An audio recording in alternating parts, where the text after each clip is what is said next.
Hi and welcome to my playhouse, and today we're gonna be doing the first little upgrade on the Lenovo x3650 Model 5, and we need some more RAM in that. I'm playing with Proxmox in that server, or actually I only installed it, so to really get to play with it, I am figuring that I need some more RAM in it. Right now it has one block of 16 gigabytes of RAM, so I have some more RAM here. I have no idea if this will work. This is some RAM that I got from my buddy Jim. He was updating his Super Micro and he unfortunately bought the wrong type of RAM. This should be server RAM and he needed PC RAM. The difference is that PC RAM, the memory controller is on the system board, as with server RAM the memory controller is on each block. You can kind of see it. You have all these memory blocks out into the side, and then in the middle you have this chip here, which is kind of the memory controller. The idea is that in PC RAM, well, the intelligence is built into the chipset or the processor. I'm not actually sure where it's located, but it's on the system board somewhere, or the processor. When the operating system needs something from RAM, it will ask, where is this amount of data, and the processor and the chipset will know where it put it on the RAM blocks, and it will go get it there. But as with server RAM, it actually just says, I have this block of data, put it into RAM, and then the RAM blocks will keep track of it. They will know what they put where. So if you have 24 of these blocks in a server, it will kind of just send a signal out to all the RAM blocks that we need this data back, and the RAM blocks that has that data will reply and say, well, here you go. That is kind of decentralized. Plus I believe this is ECC. That's the difference between registered and non-registered RAM. Non-registered RAM is this thing that you use in PCs, and registered RAM is the one that has that little blob in the middle here and controls everything. It registers what you're doing. So I'm gonna try and see if I can put these in. This is DDR4 RAM. I don't have a lot of that. I have a lot of DDR3 RAM, but DDR4 RAM, I'm just getting into that. This Lenovo x3650 Model 5 is the first server I have that uses DDR4 RAM. The previous generations of servers used the other stuff. Oh, but first we need to shut the server down. And with new stuff like this Proxmox, which I'm just getting into, well, you have to learn a lot of new tricks. So I have to log in here. And that was not it. Why does this not work? Oh, I have some numlock that was activated. That wasn't great. Okay, third time was the charm. Apparently backslash didn't work, so when I made an error and tried to delete it, that didn't go through as expected. What happens if you press that? Nothing really. Okay, weird. So we're gonna shut this down, and apparently the command for that is shutdown. Oops, it's H and then now. This should shut down any virtual machines or any containers that are running on the server. It will try nicely, and then after 3 minutes of kind of waiting, it will shut them, and it should shut down the host as well. So I have never tried this before. We're gonna give it a go.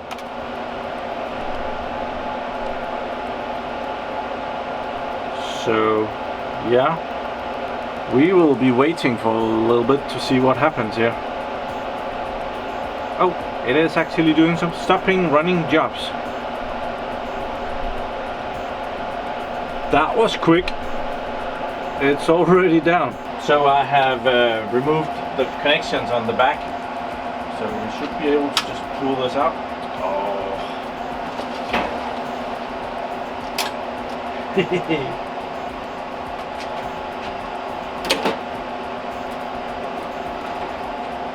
Very nice.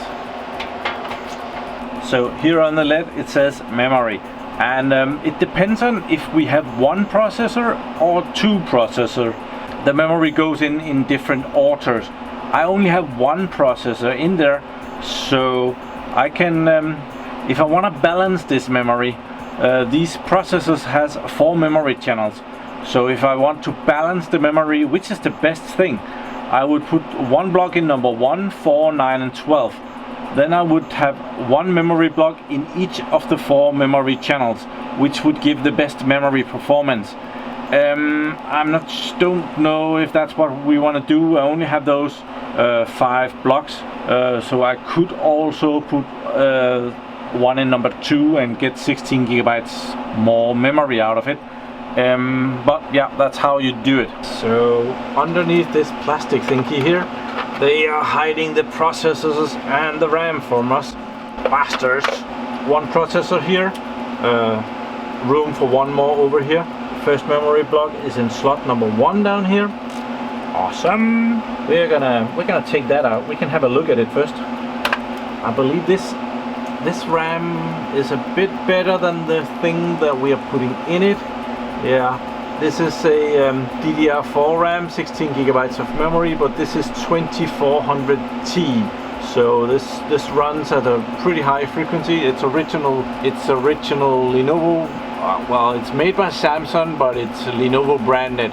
I can't really brag about the RAM that I'm putting in here because that's Kingston RAM. But yeah, I don't even know if this RAM will run together. We could try that, but let's try and see if this Kingston RAM works at all first. So I'll put in 4 blocks of Kingston RAM. I don't know if you know this, but when you buy a server like this, a good branded Lenovo server here, and you put in Lenovo RAM, everything you put in the server that is Lenovo branded for this server, the warranty will cover. So if this was a very expensive Lenovo RAID controller, even though if I went out and bought this RAID controller by itself, probably just 1 year of warranty. If it's in a Lenovo server, then it's covered by the server's warranty, and you get 3 years of warranty on that thing. So that's a thing. So there is 3 years of warranty on this memory block, as long as it's sitting in this Lenovo server. That does not count for this Kingston RAM, unfortunately. It's not covered by Lenovo's warranty. Yeah, but I don't have any more Lenovo RAM right now, so we'll have to do. We need to put one in block number 1, I remember that much, and then number 4 and number 9. Number 1, 2, 3, 4. So apparently it's the white ones that we need to put in the first memory.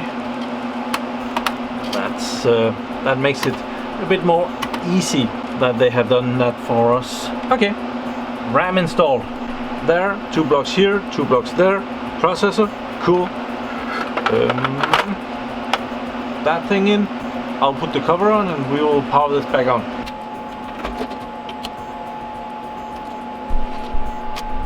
So we are ready to power it on again. I did not connect the storage box this time. It just takes so bloody long to boot. So, well, it shows something on the screen. That's always a good sign. Okay, so now it has booted again, and I have no idea how to find out how much memory is in it now. It doesn't say anywhere. It says the IP number up here, but it doesn't say how much RAM is in here. So I just tweeted out on Twitter and asked all of you who are following me on Twitter, how do I see how much memory is in this node host? And yeah, if you haven't followed me on Twitter, please do so. I am also on Facebook though. Just seems that the Twitter app for my iPhone works better than the Facebook one. Let's hope that someone replies so that I can get out of this. I can of course go to my computer and I can log in here and I can see the amount of memory. I can also go into the IMM of the server and there I can also see the memory. But it would be cool if I could just write something tiny like memcheck, or I have no idea what it will be. but let's update, see if someone has gotten to me. Not yet. Help! Okay, we have help here from Ben Crush or something. He says that I should use top or H top. So we're gonna try that. Thank you, Ben. Let's see, H top. Nope. He did also say how to get that. Oh, there we have something. Cool. 65 gigabytes of memory. So it sees my memory. Probably that is all the services that are running here.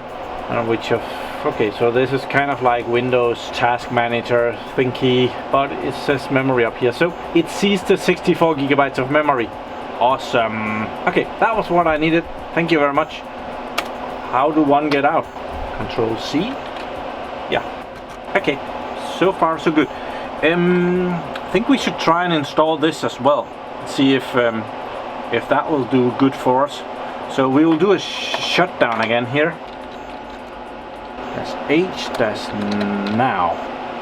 And it's gonna shut down in seconds. It was very quick, I must admit that.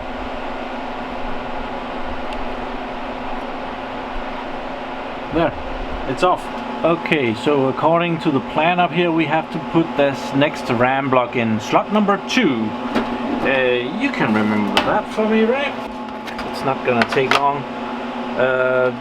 They have nicely counted number 1 to blah blah blah blah up there, so it's just to put it down here, and we will hope for the best that these two brands of memory is compatible. If so, it will work. If not, it will not work. So that's it. Okay, it booted. I have logged in, and just the thing that it booted usually means that we are all good. So there is this, what was it, top? Yeah, now it sees 81 point something, so there is 80 gigabytes of memory in here. Awesome. I want to try another one. Oh, clear. Oh, and that was called free. And if I put on a -H, it should show it in gigabytes. Okay, and so it does. So 77 gigabytes of memory, 1.1 gigabyte used, 76 gigabytes free and available. Okay, there is also a command to check the CPU in the system.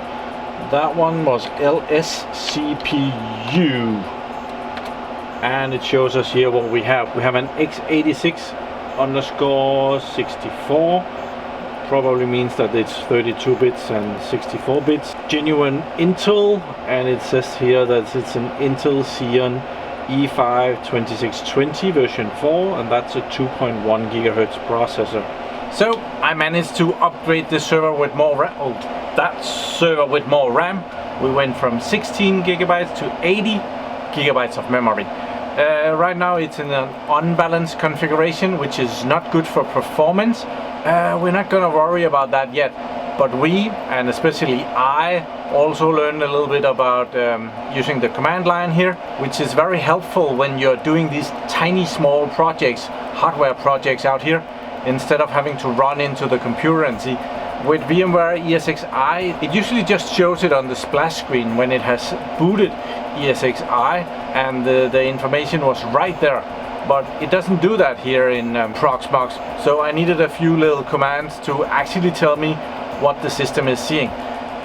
As said, I could walk into the computer and I could just go into the web interface of either the IMM or the Proxmox, and they would tell me not the same thing, because there would be a lot more information there, but well, I could do that. So yeah, thank you very much for watching my videos. Do subscribe to my channel so that you can see me again. Remember to follow me over at Twitter so I can ask you stupid questions when they pop up here in the data center. Have a really nice day. Bye bye.